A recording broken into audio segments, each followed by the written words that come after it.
문화재 지정번호제도 개선이 포함된 문화재보호법 시행령 개정이 있었습니다. 경복궁 향원지의 향원정과 취향교에 대한 복원이 3년 만에 완료됐습니다. 시각장애인을 위해 촉각점자가 적용된 경복궁 종합 안내판이 새롭게 설치됐습니다. 금속 활자 등 인사동 출토 유물을 볼 수 있는 인사동 출토 유물 공개전이 열리고 있습니다. 하만 마리산 고분에서 5세기 중국 남조에서 제작된 영꽃무늬 청자 그릇이 발견됐습니다. 여러분 안녕하십니까? 문화유산 뉴스를 전해드리겠습니다. 첫 소식입니다. 문화재 지정 순서가 아닌 가치 서열로 오인을 받아오던 문화재 지정 번호제도 개선이 포함된 문화재보호법 시행령과 시행규칙이 개정됐습니다. 이번 개정으로 문화재 서열화 논란 해소와 비문화재와 근현대유산의 보호와 관리에도 외연이 확장될 것으로 보입니다.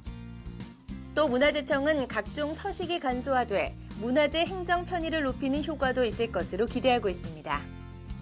11월 19일자로 문화재보호법 시행령과 시행규칙을 개정을 통해서 문화재에 붙어있던 지정번호를 삭제 조치하였습니다. 앞으로는 문화재에 지정번호를 쓰지 않도록 하였고요. 이를 통해서 국민들이 지정번호가 아닌 문화재 본연의 가치에 좀 더 집중할 수 있도록 앞으로 적극적으로 홍보하고 후속 조치들을 빈틈없이 해가도록 노력하겠습니다. 문화재청이 오랜 시간에 걸쳐 낡고 기울어져 있던 경복궁 향원지의 향원정과 취향교에 대한 복원을 3년 만에 완료했습니다. 문화재청은 이번 복원 작업을 통해 기울어짐의 원인이 초석 치마 현상이었다는 것을 알아냈습니다.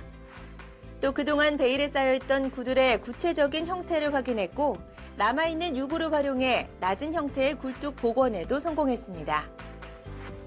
문화재청은 복원된 향원정 내부와 취향교는 가까운 시일 내로 국민에게 공개할 계획입니다. 이번 공사는 단순하게 구조적으로 안정성을 확보하는 것뿐만이 아니고 기록상에 있지 않아서 알 수 없었던 향원정의 온돌과 그리고 향원정의 건립 시기 또한 알 수 있었습니다.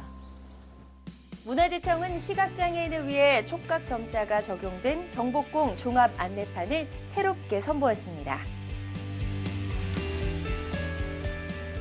이번 종합 안내판은 포스코 강판이 특수공법을 기부하고 사회복지법인 실로암 시각장애인 복지회가 자문하는 등 민관이 협업한 적극 행정의 결실로 제작됐습니다.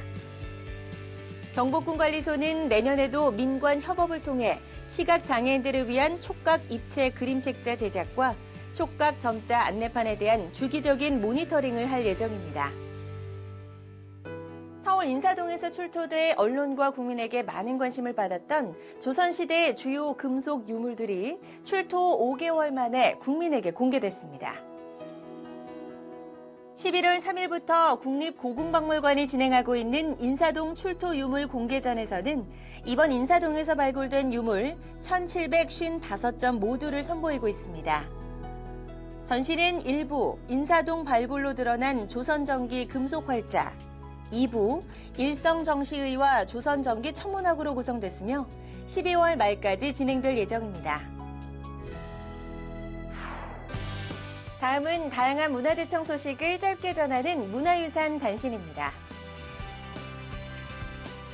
하만 마리산 고분에서 아라가야의 위상과 가야의 국제성을 보여주는 유물이 발굴돼 가야사 조사연구와 가야 고분군 세계유산 등재에 탄력을 받을 전망입니다. 이번에 발굴된 유물은 5세기 중국 남조에서 제작된 영꽃무늬 청자그릇으로 가야권에서는 처음으로 발굴된 것입니다. 영꽃무늬 청자그릇이 아라가야 최고 지배층 묘역인 하만 마리산 고분군에서 출토됐다는 것은 가야가 5세기 후반 중국 남조와 교류가 있었다는 것을 보여주는 사례라고 할 수 있습니다.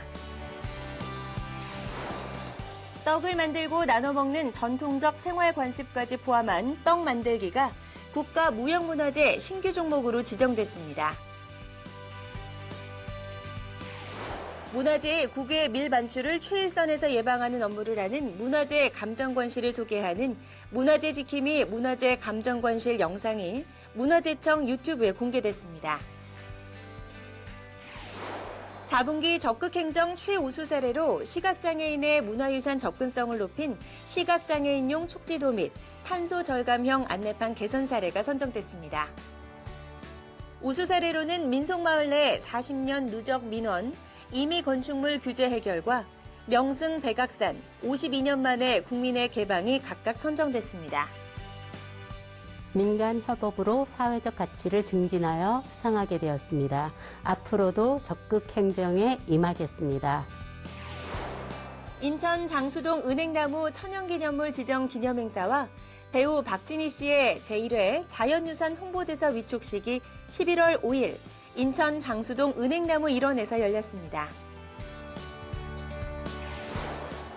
문화재청 국립무형유산원은 무형문화재 기록으로 담다를 전주시 라키비움 책마루에서 2022년 4월 29일까지 개최합니다.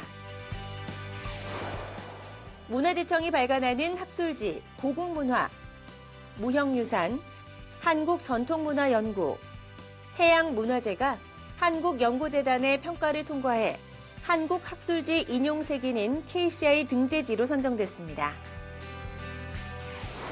사적 해남 진산리 청자요지 발굴 현장에서 해저 출수 유물 생산지를 밝히는 대규모 가마터가 발굴됐습니다.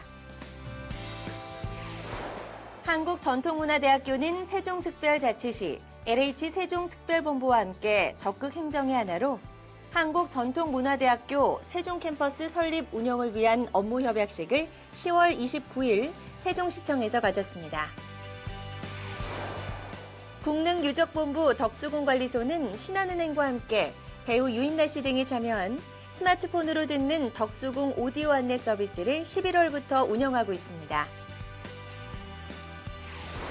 제1대 문화재수리기술위원회를 이끌어갈 문화재수리기술위원회 위원장으로 김창준 전통건축수리기술진흥재단 이사장이 선출됐습니다. 문화재청 가족 여러분, 2021년도 한 달이 채 남지 않았습니다. 코로나로 인해 많은 이들이 힘든 시간을 보내는데요. 이런 어려운 여건 속에서도 우리 문화유산을 지키고 가꾸기 위한 여러분의 노력과 열정이 돋보였던 한 해가 아니었나 싶습니다. 2021년 잘 마무리하시고요. 올 한 해 수고 많으셨습니다. 이상으로 문화유산 뉴스를 마칩니다. 고맙습니다.